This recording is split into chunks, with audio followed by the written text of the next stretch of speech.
اعوذ باللہ من الشیطان الرجیم بسم اللہ الرحمن الرحیم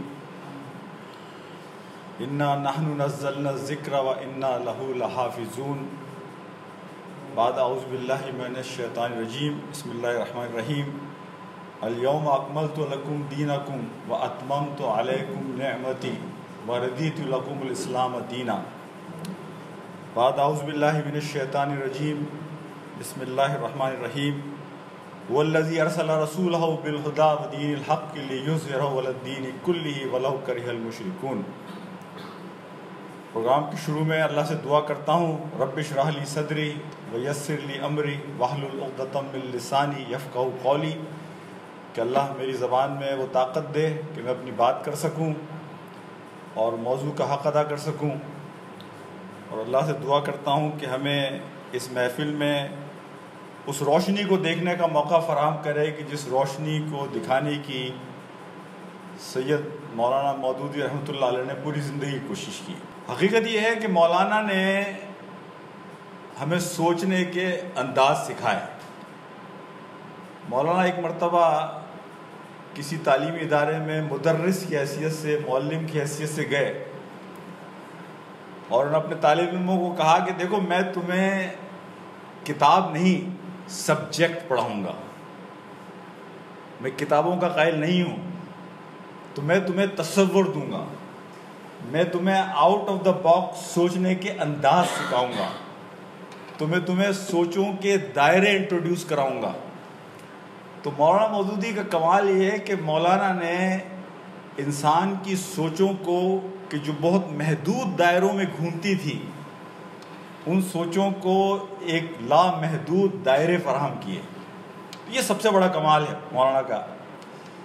کہ ہم جیسے ناچیز لوگوں کو کہ جو دو لوگوں سے اشخاص کے درمیان بات نہیں کر سکتے تھے، اللہ نے ہمیں یہ صلاحیت دی کہ اگر 50,000 لوگ بھی بٹھا دیں تو ہم گفتگو کر سکتے ہیں۔ اگر بقول یوسف قرضاوی صاحب کے کہ آپ لوگ فتوے کیوں نہیں دے سکتے، اس لیے کہ آپ لوگوں کے معاملات سے زندگی بھر نمٹتے ہیں، واسطہ آپ کا پڑتا ہے، تو تحریک کا لٹریچر اور نفوس سے آپ کا معاملہ یہ آپ کے اندر وہ صلاحیت پیدا کرتا ہے۔ مولانا مودودی نے دین کی وہ محدود سوچ کہ جس نے حقیقت کو، دین کو ایک محدود دائرے میں بالکل بند کر رکھ دیا تھا، وہ نئے پیمانے انٹروڈیوس کرائے کہ لوگ حیران رہ گئے۔ اور مولانا مودودی کی مخالفت کی سب سے بڑی وجہ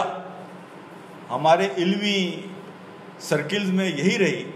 علمی سرکل سے مراد وہ مذہبی سرکل،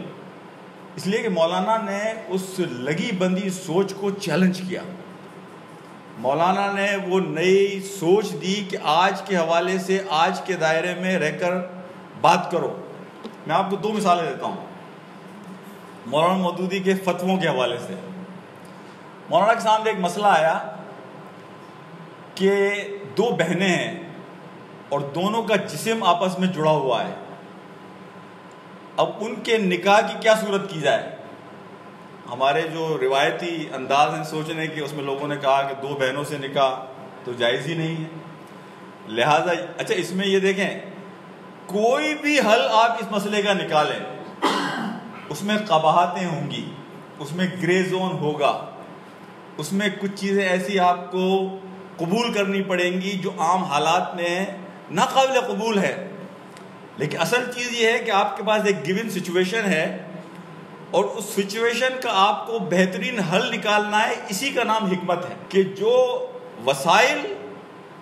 آپ کے پاس موجود ہیں ان کو استعمال کرتے ہوئے اس وقت جو مسئلہ پیش ہے اس کا حل نکالیے۔ کسی نے فتویٰ دیا کہ الگ الگ مردوں سے نکاح کر دیا جائے، اب آپ سوچئے کہ حیا کے لحاظ سے بھی جڑواں دونوں بہنیں ہیں جن کے جسم جڑے ہوئے ہیں، اب ایک دوسرا مرد آتا ہے، تھوڑی دیر کے بعد دوسرا مرد آتا ہے، یعنی ذرا امیجن کریں کہ سچویشن کیا ہے۔ مولانا مودودی نے فتویٰ دیا کہ ان دونوں بچیوں کا نکاح کسی ایک شخص سے کر دو، وہ حیا سے بھی زیادہ قریب ہے، ان کی اپنی عملی زندگی سے بھی زیادہ مناسبت رکھتا ہے. اور حقیقت یہ ہے کہ بعد میں سوچ رہا تھا اس فتوے کے اوپر کہ کتنا پریکٹیکل اور کتنا عملی، لیکن یہ وہی آدمی دے سکتا ہے کہ جو قرآن کی اصل میں روح کو سمجھے. یعنی ہمارے اندر تو ایک روایتی جو ہمارا کلچر ہے وہ تو لکیر کا فقیر ہونا ہے نا، مکھی پہ مکھی بٹھانا ہے. لیکن مجدد جو ہوتا ہے نا، مجدد، یہ بات یاد رکھیں کہ مجدد کے پاس بہت تھوڑا وقت ہوتا ہے، اور مجدد بے خوف بات کرتا ہے، اس لیے کہ اسے اپنا کام کر کے آگے بڑھنا ہے. مجدد روزانہ پیدا نہیں ہوتے، سالوں میں پیدا نہیں ہوتے، صدیوں میں پیدا ہوتے ہیں. اور وہ اگر اپنا وقت خوف میں گزارے کہ لوگ کیا کہیں گے، فلانا کیا کہے گا، نہیں، مجدد کا کام یہ ہوتا ہے کہ وہ اپنے وقت میں جو بہترین راستہ، سوچ، حل لوگوں کو بتا سکتا ہے، دکھا سکتا ہے، وہ بے خوف وہ بات کر کے آگے بڑھ جاتا ہے. اسی طرح ایک بڑا مسئلہ پیش آیا جب پاکستان بنا وراثت کے حوالے سے، کہ وہ بہن بھائی جو یہاں آ گئے اور وہ بہن بھائی کے جو ہندوستان میں رہ گئے، انڈیا میں رہ گئے، ان کی وراثت کا کیسے تقسیم ہوگی. مولانا نے ہجرت مکہ کی مثال کو استعمال کرتے، اور سارے علماء حیران رہ گئے تھے کہ یعنی یہ جو مولانا نے فتویٰ دیا ہے، یہ بات ان کے ذہنوں میں نہیں آئی، اس لیے وہ مولانا کی بات کو چیلنج بھی نہیں کر سکتے تھے، انہیں تسلیم کرنا پڑا. مولانا نے کہا جو ہجرت کر یہاں آ گیا اس کی وراثت میں انڈیا میں رہ جانے والے بہن بھائیوں کا کوئی حصہ نہیں ہے. اسی طریقے سے جو انڈیا میں رہ گیا اس کی وراثت میں پاکستان آنے والے بہن بھائیوں کا کوئی حصہ نہیں ہے. یہ بالکل اسی طرح کا اصول ہے کہ جو ہجرت مکہ کے موقع پر نبی پاک صلی اللہ علیہ وسلم نے اختیار کیا تھا. تو میں آپ کو یہ بتا رہا ہوں کہ ایک آدمی جو اصل میں دین کی سوچ اور روح اور اسپرٹ کو سمجھ جائے تو اس کی سوچ کے دائرے بڑے وسیع ہو جاتے ہیں. اصل میں جب ہم اپنی سوچ کو محدود کر رہے ہوتے ہیں تو ہم حقیقت میں اپنے آپشنز کو محدود کر رہے ہوتے ہیں. لیکن آپشنز کو کھولنے کے لیے آپ کو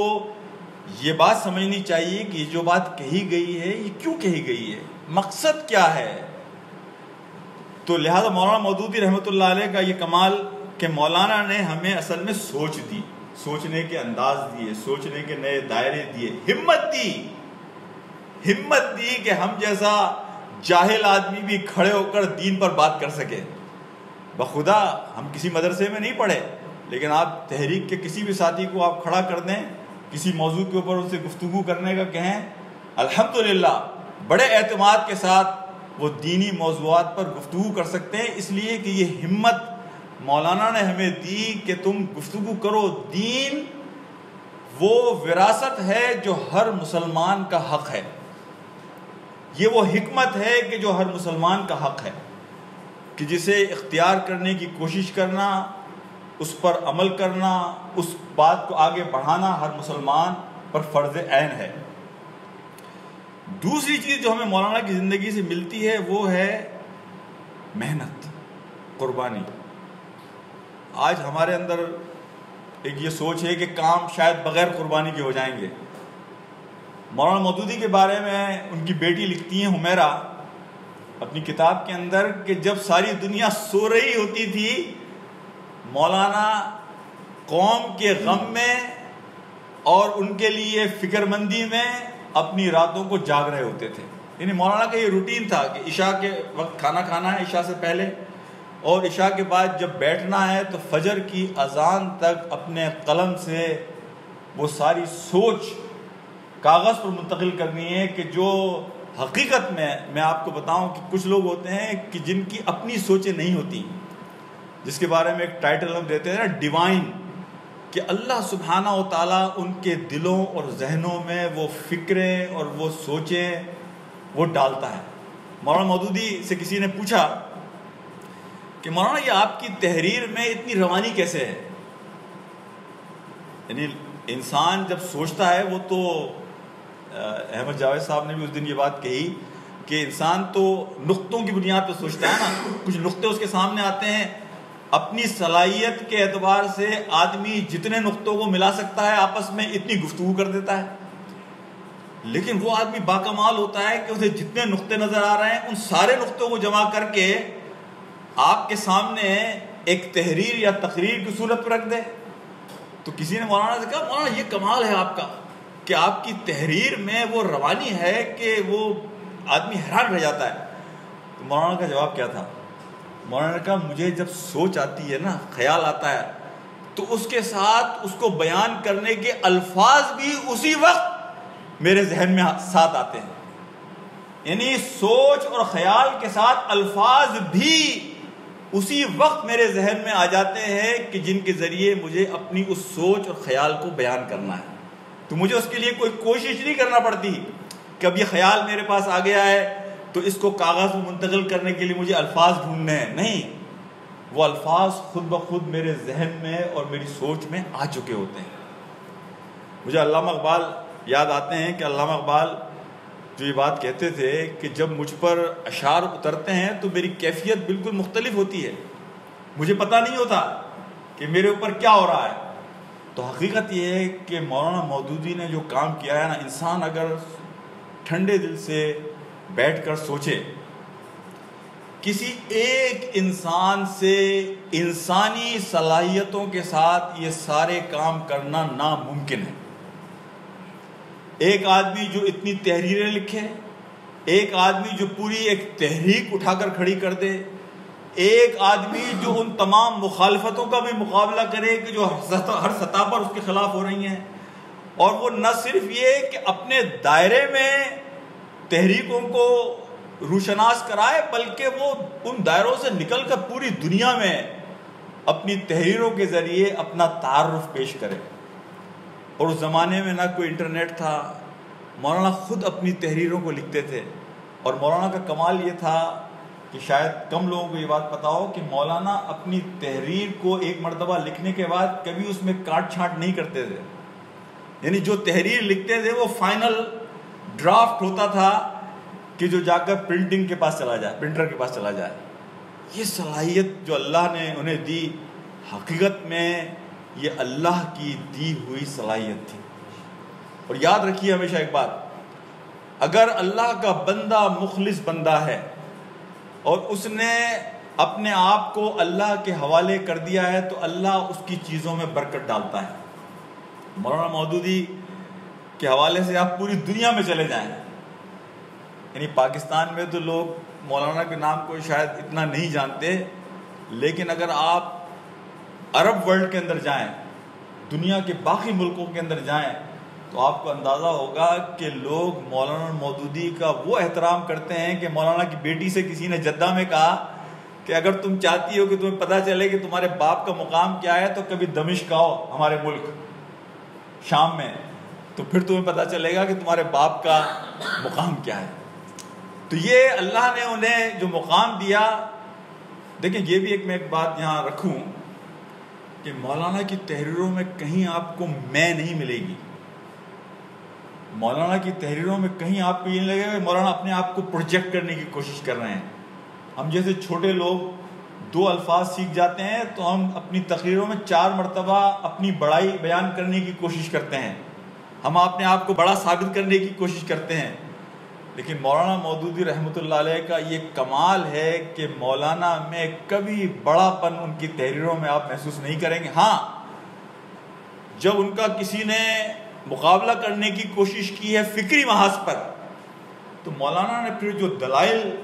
کی زبان استعمال کی ہے وہ اتنی طاقتور زبان ہے کہ جو مولانا کی طاقتور شخصیت کی جھلک ہمیں وہاں نظر آتی ہے، لیکن کبھی اپنی انا کی بنیاد پر نہیں، کبھی اپنی میں کی بنیاد پر نہیں. اللہ کو انہوں نے اپنا رب مانا، اپنے آپ کو اللہ کے حوالے کیا اور اخلاص کے ساتھ دین کا کام کیا، جس کے نتیجے میں آج پوری دنیا میں ہم مولانا کے کام کی ایک برکت دیکھتے ہیں. میں بات کر رہا تھا قربانی کی. تو حقیقت یہ ہے کہ مولانا جو آخری اپنے زمانے میں کہتے تھے نا کہ میرا جوڑ اب مجھ سے انتقام لے رہا ہے، میرا جوڑ مجھ سے انتقام لے رہا ہے، وہ بات یہی تھی کہ مولانا نے اپنے کھانے پینے، اپنی صحت، اس کا کبھی خیال نہیں کیا، اور اسی لیے جو کم وقت انہیں ملا تھا اس کم وقت میں وہ اتنا بڑا کام کر کے چلے گئے. تو لہذا قربانی کے بغیر کوئی کام نہیں ہوتا. آج ہم سوچتے ہیں کہ بس شاید چھوٹی موٹی کوششوں کے نتیجے میں بڑے نتائج نکل آئے. بڑے نتائج کے لیے بڑی قربانی دینی پڑتی ہے, بڑے نتائج کے لیے بڑے انداز میں کام کرنا پڑتا ہے. اور یہ بات عملی طور پر مولانا مودودی رحمۃ اللہ علیہ نے, اسی لیے مجھے وہ اقبال کا ایک شعر یاد آتا ہے کہ اقبال میں اور مولانا میں ایک فرق تھا. اقبال تو خود یہ بات کہتے تھے کہ بھائی ہم تو قوال ہیں, اور قوال کو اگر حال آ جائیں تو پھر وہ قوالی کیسے گائے گا. تو ہمارا کام تو یہ ہے کہ ہم صرف سنا دیتے ہیں قوال کی طرح, باقی عملی زندگی سے کوئی تعلق. اقبال خود یہ کہتا ہے نا, اقبال بڑا اپدیشک ہے, من باتوں میں موہ لیتا ہے, گفتار کا یہ غازی تو بنا, کردار کا غازی بن نہ سکا. لیکن مولانا مودودی کا ایک یونیک معاملہ یہ ہے کہ مولانا نے قول اور عمل ان دونوں کے ذریعے اس پیغام کو لوگوں کے سامنے پہنچایا کہ جس پیغام کے وہ داعی تھے. یعنی یہ نہیں تھا ایک تحریر لکھ کر مولانا چلے گئے, بلکہ عملی طور پر نہ صرف خود عمل کیا بلکہ اس کی بنیاد پر ایک پوری تحریک کھڑا کر دی. تو لہٰذا ہم مولانا کی واقعات جب کچھ سنیں گے انشاءاللہ میرے پریزنٹیشن کے دوران, تو آپ کو اندازہ ہوگا کہ مولانا اپنی ذاتی زندگی میں یعنی وہ چیزیں جس کی وہ لوگوں کو تبلیغ کرتے تھے وہ خود اپنی زندگی میں ان پر کس طرح سے عمل کرتے تھے. اور یہیں جب میں مولانا کی ذاتی زندگی کی بات کر رہا ہوں تو میں یہاں مولانا کے گھر کی بھی بات کروں تاکہ ایک ہی عنوان سے بات ہو جائے. مولانا ایک جگہ لکھتے ہیں کہ جب لوگ نعرے لگاتے ہیں نا مودودی زندہ باد, تو میں دل میں نعرہ لگا رہا ہوتا ہوں محمودہ بیگم زندہ باد. میں اپنی بیگم کے بارے میں نعرے لگا رہا ہوتا ہوں کہ میری بیگم زندہ باد. اس لیے کہ مولانا کہتے ہیں کہ جو کام میں کر سکا ہوں نا اس میں بہت بڑا کردار میری بیوی کا ہے. یہاں میں ایک بہت باریک بات کرنا چاہتا ہوں آپ سے, اور وہ بات یہ ہے کہ آپ کو کام میں یکسوئی اسی وقت حاصل ہو سکتی ہے آپ اپنے پوٹینشل کا بہترین استعمال اسی وقت کر سکتے ہیں کہ جب آپ کو گھر کی طرف سے پوری سپورٹ ہو. اگر گھر میں آپ کی مخالفت ہے اور آپ کو پوری سپورٹ نہیں ہے تب وہ خدا آپ کے لیے کام کرنا تقریباً ناممکن ہو جائے گا. مولانا مودودی رحمۃ اللہ علیہ کی بیگم کا یہ معاملہ تھا کہ اس صابر اور شاکر عورت نے, جہاں یہ بات اب تو تحریروں میں آ چکی ہیں یہ ساری باتیں, کہ وہ اپنے بچوں کو یہ بات سمجھاتی تھی کہ دیکھو بیٹا مولانا سے وہ امت کا ایک بہت بڑا کام کر رہے ہیں, تم کبھی ان کے سامنے کوئی ایسی فرمائش نہ رکھنا جس کے نتیجے میں انہیں پریشانی ہو. عید کے موقع پہ مولانا کے بچوں کے لیے نئے کپڑے نہیں بنتے تھے, بقرعید کے موقع پر مولانا کے بچوں کے لیے نئے کپڑے نہیں بنتے تھے. ان کی بیگم اپنے بچوں کو سمجھاتی تھی کہ دیکھو بیٹا سال میں ایک ہی جوڑا بنے گا سب کا, اور عید کے موقع پر غریبوں کی ہمیں مدد کرنا ہوتی ہے جو باقی عید کرنے والے ہوتے ہیں, بقرعید کے موقع پر ہمیں قربانی کرنا ہوتی ہے, لہذا ہمارے پاس اتنے پیسے نہیں ہیں کہ جس کے نتیجے میں ہم تمہارے نئے کپڑے بنا سکیں. آپ میں سے پتہ نہیں کتنے لوگوں کے علم میں یہ بات ہے کہ مولانا کی بیگم ایک بہت کھاتے پیتے گھرانے کی خاتون تھی. جب مولانا کا نکاح ہوا ہے تو اس وقت مولانا کے سسر نے مولانا کو ایک خط لکھا, اور یہ خط مجھے یاد دہانی کراتا ہے نبی پاک صلی اللہ علیہ وسلم کی اس نصیحت کا کہ جو آپ نے حضرت فاطمہ رضی اللہ تعالی عنہا کو کی تھی جب آپ کا نکاح حضرت علی سے ہو رہا تھا. آپ میں سے بہت سارے لوگوں کے علم میں یہ بات ہوگی کہ حضرت فاطمہ جب ایک موقع پر حضرت علی آتے ہیں گھر پر اور حضرت فاطمہ شکایت کرتی ہیں, شکایت کیا کرتی ہیں, بتاتی ہیں اپنے ہاتھوں کا حال, اپنی کمر کا حال, مشکل اور پریشانی جو انہیں ہو رہی تھی, جس دقت اور پریشانی سے وہ گزر رہی تھی. تو حضرت علی نے حضرت فاطمہ سے کہا کہ تم اتنی پریشانی سے گزر رہی تھی, تمہیں چکی کا پیسنا, پانی کا لانا, یہ ساری دقتیں, تم مجھ سے ذکر تو کرتی ان چیزوں کا.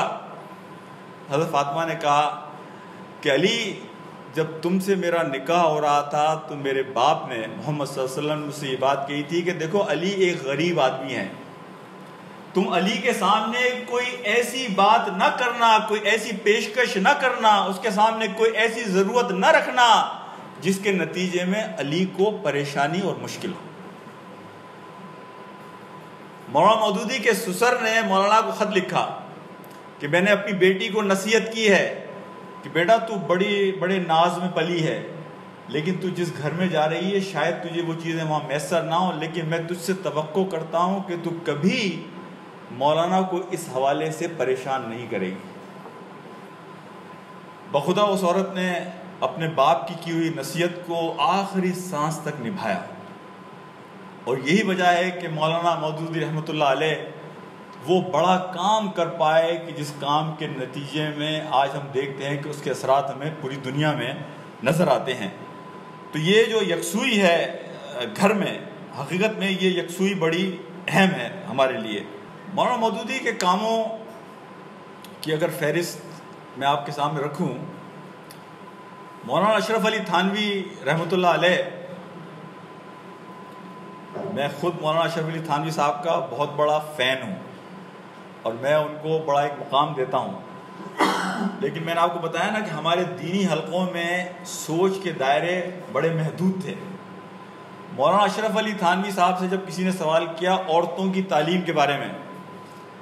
تو مولانا اشرف علی تھانوی صاحب نے یہ بات کہی، اور یہ بات ان کی تحریروں میں موجود ہے آج بھی، کہ عورتوں کو تعلیم کی کوئی ضرورت نہیں ہے، اس لیے کہ انہیں تعلیم دو گے تو اس کے نتیجے میں وہ صرف عشق اور معاشقے کے خط لکھیں گی۔ یعنی یہ ہمارے بڑے بڑے علماء کی سوچ تھی عورتوں کی تعلیم اور عورتوں کو دین کے حوالے سے آگے لانے کے معاملے میں۔ مولانا مودودی نے 1944 میں عورتوں میں کام کا آغاز کیا۔ 1941 میں جماعت اسلامی بنتی ہے،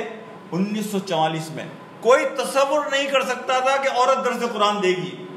کوئی تصور نہیں کر سکتا تھا کہ عام مرد مسجدوں میں درس قرآن دے گا۔ درس قرآن کا کوئی کلچر نہیں تھا مردوں میں اور عورتوں میں، لیکن مولانا مودودی نے وہ دائرے متعارف کرائے، نئے دائرے، کہ عورتوں میں بھی کام ہونا چاہیے، طالب علموں میں بھی کام ہونا چاہیے، مزدوروں میں بھی کام ہونا چاہیے، کسانوں میں بھی کام ہونا چاہیے، زندگی کے ہر دائرے میں دین کے کام کو آگے بڑھنا چاہیے۔ یہ پہلی مرتبہ تھا، یہ پہلی مرتبہ تھا یہاں کی بر صغیر کی تاریخ میں کہ لوگوں نے عورتوں میں کام کیا، عورتوں کی تنظیم بنی، عورتوں کو درس قرآن۔ آج تو سب درس قرآن دیتے ہیں ماشاءاللہ، لیکن اگر آپ اس پوری کہانی کو ریوائنڈ کر کے دیکھیں تو اس کے بانی اور ان تمام دائروں میں کام کے بانی مولانا سید ابو العلا مودودی رحمۃ اللہ علیہ ہیں۔ اللہ تعالیٰ مولانا کو اس حوالے سے کروٹ کروٹ چین اور سکون نصیب فرمائے۔ اللہ سبحانہ و تعالیٰ مولانا کو جنت الفردوس نصیب فرمائے۔ یہ بات تو بڑے عام ہے کہ جو لوگ جانتے ہیں کہ مولانا نے دین کی ایک نئی تعریف دی، یعنی دین جو اس سے پہلے صرف ایک مذہب کی حیثیت رکھتا تھا، اس دین کو ایک نظام کے طور پر کہ جو آپ کی زندگی کے ہر پہلو کو کور کرے، آپ کی زندگی کے ہر ڈائمنشن کو ایڈریس کرے، یہ تعریف بر صغیر میں پہلی مرتبہ مولانا مودودی رحمۃ اللہ علیہ نے دی۔ ورنہ دین تو نام تھا کچھ نمازوں کا، دین تو نام تھا کچھ رسوم و رواج کا، لیکن دین کو مقصد زندگی بنانا، دین کو پیشن بنانا، دین کو اپنے لیے منزل اور مقصود بنانا، دین کو اپنی زندگی کے ہر زاویے سے متعلق کر دینا، یہ وہ سوچ ہے کہ جو سوچ مولانا مودودی رحمۃ اللہ علیہ نے دی، کہ جو بالکل ایک نیا دائرہ تھا اسلام کو متعارف کرانے کا۔ مولانا نے اس زمانے میں، اب میں ذرا تھوڑی سی بات کروں کہ آج جن حالات سے ہم گزر رہے ہیں، دیکھیں اس زمانے میں انگریزوں کی 200 سال کی غلامی کا زمانہ ہے، یعنی مولانا جب 1941 میں یہ کام شروع کر رہے ہیں تو 200 سال تقریباً ہو گئے ہیں انگریز کی غلامی کو، اور مسلمان نوجوان ہی نہیں پوری امت کا حال یہ ہے، اور پوری دنیا میں تمام مسلمان ممالک جو ہے یورپ کی کالونیز بنے ہوئے ہیں، ایک غلام کی حیثیت سے پوری دنیا میں مسلمان زندگی گزار رہے ہیں۔ اس زمانے میں مولانا نے مسلمان کو وہ اعتماد دیا انگریز کی بغاوت کی صورت میں. یعنی مولانا نے بے شمار لوگوں کو یہ بات کہی کہ تم حکومت کی ملازمت نہیں کر سکتے. بے شمار لوگ اپنی بڑی بڑی نوکریاں چھوڑ کر مولانا کی آواز پر لبیک کہتے ہوئے اور اپنا احتجاج نوٹ کراتے ہوئے کہ ہم بغاوت کا اعلان کرتے ہیں انگریزوں کے خلاف. وہ اعتماد مولانا نے مسلمان امت کو دیا اس بر صغیر کے اندر کہ جس نے ایک نئی روح پھونکی پوری امت کے اندر, اور نوجوانوں کے اندر ایک اعتماد کی لہر خودی, ان کے اندر ایک نئی زندگی, ایک نئی روح, ایک نئی اسپرٹ.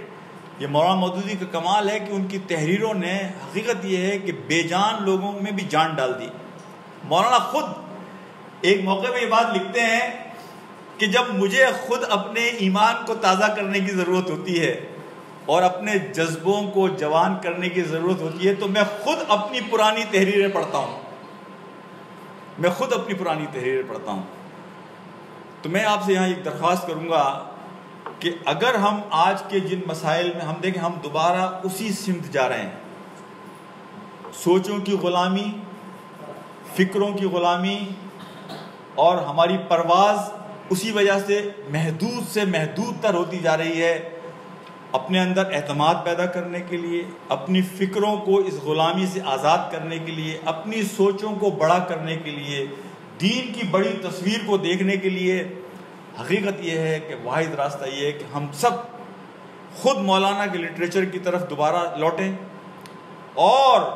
جہاں ضرورت محسوس ہوتی ہے کہ چیزوں کو آج کے حساب سے اپڈیٹ کیا جائے, اس میں ہم تمام لوگ وہ ہمت کریں کہ جس کے نتیجے میں ہم آج بھی, لوگ کہتے ہیں کہ مولانا کی کتابیں پرانی ہو گئیں, irrelevant ہو گئیں. یعنی میں یہ کہتا ہوں کہ یہ وہ لوگ ہیں کہ جو, اگر میں دعوے سے یہ بات کہتا ہوں کہ یہ وہ لوگ ہیں کہ جنہوں نے پچھلے 40 سال مولانا کی کوئی کتاب کھول کے نہیں پڑھی ہوگی. یہ دعوے سے میں کہتا ہوں. میں آج بھی مولانا مودودی کی کسی کتاب کو کھول کر بیٹھوں, بخدا آپ کی نیند اڑ جاتی ہے, آپ کے جذبے جوان ہو جاتے ہیں, آپ کے حوصلے بلند ہوتے ہیں. تو یہ بات ہو سکتی ہے کہ کسی کتاب میں کوئی پرانی مثال استعمال کی گئی ہو, آپ کوئی نئی مثال استعمال کر لیں, لیکن مولانا کی تحریروں میں آج بھی وہ جان ہے کہ جو اس سوئی ہوئی امت کو دوبارہ اٹھا سکتی ہے. لیکن مسئلہ یہ ہے کہ ہم اس سے فائدہ نہیں اٹھا رہے. اب آپ یہ دیکھیے, جاوید صاحب کا پروگرام تھا اور انہوں نے ایک بات کہی اور بہت صحیح بات کہی جس پر ہمارے لوگ ذرا نالا بھی ہوئے ان سے. انہوں نے کہا کہ ہم وہ لوگ کہ جو مولانا کی میراث کے دعوے دار ہیں, ہم نہ مولانا کے علمی کام کو آگے بڑھا سکے اور نہ ہم مولانا کے کردار کو آگے بڑھا سکے. چلیں علمی کام کو آگے بڑھانے کے لیے تو صلاحیت کی ضرورت ہے, لیکن کم از کم ہم وہ لوگ کہ جو مولانا کے پیغام کے دعوے دار ہیں, ان کی وراثت کے دعوے دار ہیں, ہم یہ کہتے ہیں کہ وہ ہمارے مولانا ہیں, ہم بڑا فخر کرتے ہیں, ہم جی مودودی کے نعرے لگاتے ہیں, ہم نظمیں پڑھتے ہیں, تو کم از کم کردار میں تو ہم اس چیز کو کنٹینیو رکھتے ہیں کہ جو مولانا کا بتایا ہوا کردار تھا. میرے بھائیوں, دوستوں اور میرے ساتھیوں, مجھے ایک واقعہ یاد آتا ہے, وہ میں بیچ میں بھول گیا. یہ مولانا کی مخالفت جو لوگ کرتے تھے, میں نام نہیں لوں گا ان صاحب کا, بہت بڑے عالم تھے لاہور میں اور ایک بہت بڑا رسالہ نکالتے تھے.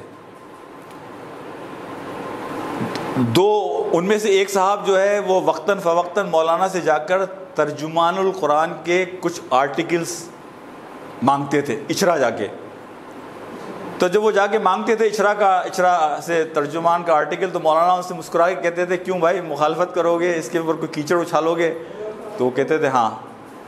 اور مولانا اس کے باوجود, یہ ظرف دیکھیں مولانا کا, مولانا اس کے باوجود ان کے حوالے کر دیتے تھے اس آرٹیکل کو. اللہ نے ایک دن ان صاحب کے کہ جو مولانا سے آرٹیکل لے کر جاتے تھے دل میں بات ڈالی. انہوں نے اپنے دوسرے ساتھی کو جو ایڈیٹر تھے اس رسالے کے اور اخبار کے کہ جو مولانا کی مخالفت کرتا تھا, ایک دن ان سے وہ کہنے لگے بات سنو میری, مجھے یہ لگتا ہے کہ تم اور میں ان بڑی بڑی داڑھیوں کے ساتھ جہنم میں لائن میں لگے ہوں گے. کہنا کیسے؟ کہنے لگا بخدا یہ مولانا مودودی کی جو ہم بے جا مخالفت کرتے ہیں،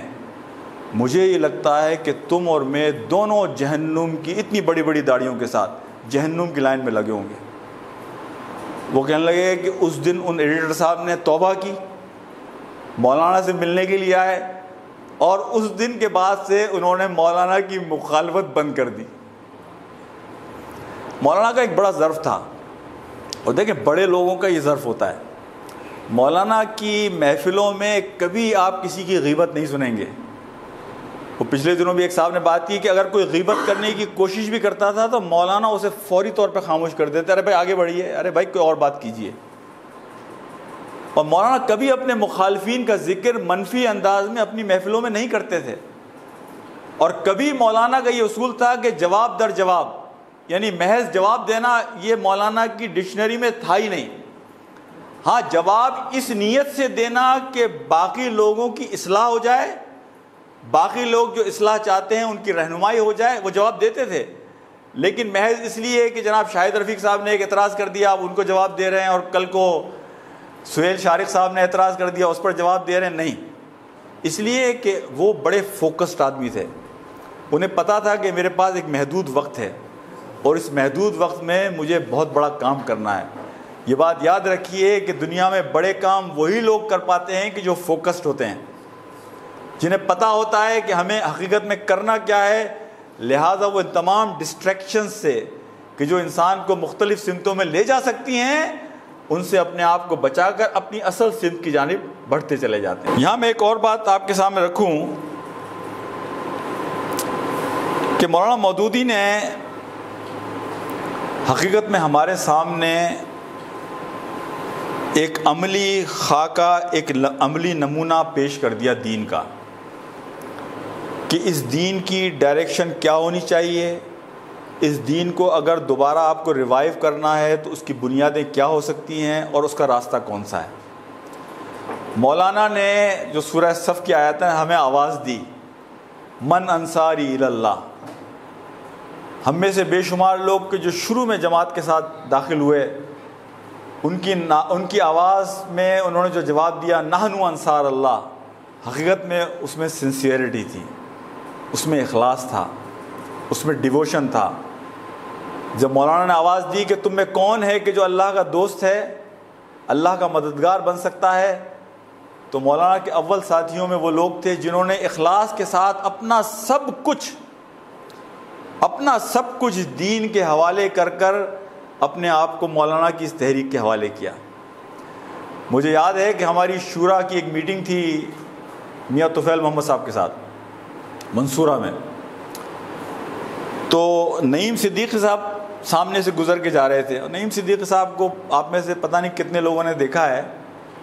وہ درویش آدمی تھے، لیکن جناب وہ کس کوالٹی کے آدمی تھے۔ میاں طفیل محمد صاحب کے الفاظ سنیے، میاں صاحب نے ہماری توجہ دلائی نعیم صدیقی صاحب کی طرف، کہنے لگے خدا کی قسم اگر یہ بندہ جماعت اسلامی میں نہ ہوتا تو آج یہ پتہ نہیں کس مقام پر ہوتا۔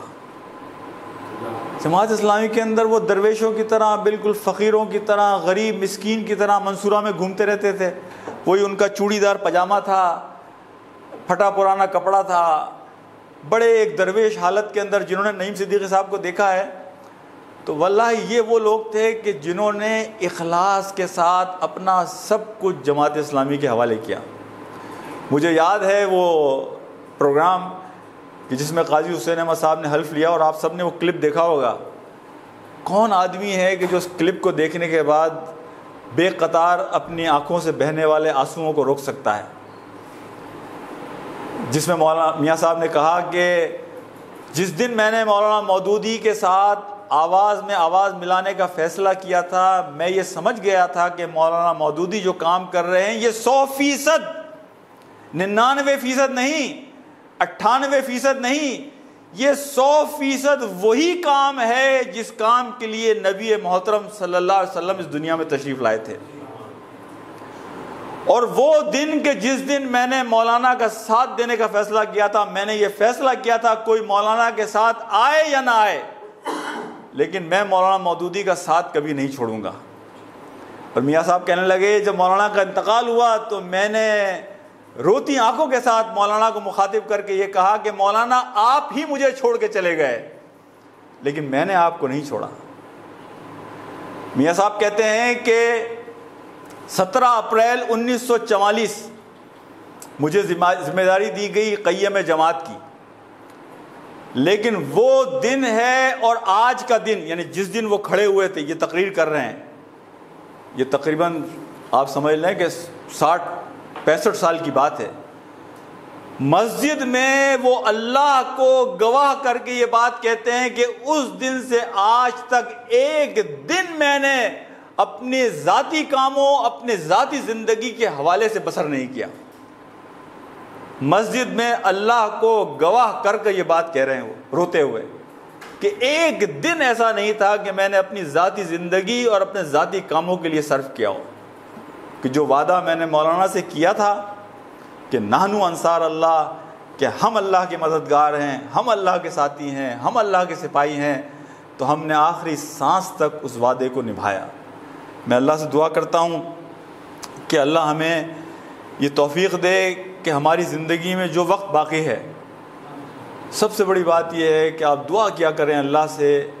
کہ اللہ ہمیں آخری سانس تک اس راستے پر قائم رکھے۔ حقیقت میں بتاؤں کہ وہ لوگ کہ جو تحریک سے نکل جاتے ہیں وہ اس مقصد سے اور اس پیغام سے منہ موڑتے ہیں۔ تحریک سے فرار اس کے مقصد سے فرار ہے۔ میں یہ بالکل یکسوئی کے ساتھ کہتا ہوں کہ تحریک میں چاہے کتنی ہی کمزوریاں ہوں، لیکن تحریک کے اندر رہتے ہوئے اصلاح کی کوشش کرنا یہ وہ بہترین راستہ ہے کہ جو ہمیں نبیوں کی سنت سے ملتا ہے، صحابہ کی سنت سے ملتا ہے۔ کعب بن مالک کا واقعہ کو آپ پڑھیں رضی اللہ تعالیٰ عنہ، انہیں پتہ ہے کہ راستہ یہی ہے، نبی پاک صلی اللہ علیہ وسلم کا ساتھ دیے بغیر، اس راستے پہ چلے بغیر کوئی اور راستہ ہے ہی نہیں، کسی اور راستے پر جاؤں گا تباہ ہو جاؤں گا، برباد ہو جاؤں گا، گم ہو جاؤں گا، یہ دنیا اتنی ظالم ہے مجھے جکڑ لے گی اپنے اندر۔ تو اس تحریک کی صحبت، اس تحریک کا ساتھ چاہے کتنی ہی کمزوریاں ہوں، حقیقت میں اللہ کی ایک بہت بڑی برکت ہے کہ جس کی اصلاح کی بھی ہمیں کوشش کرنی ہے، لیکن اس مقصد کے ساتھ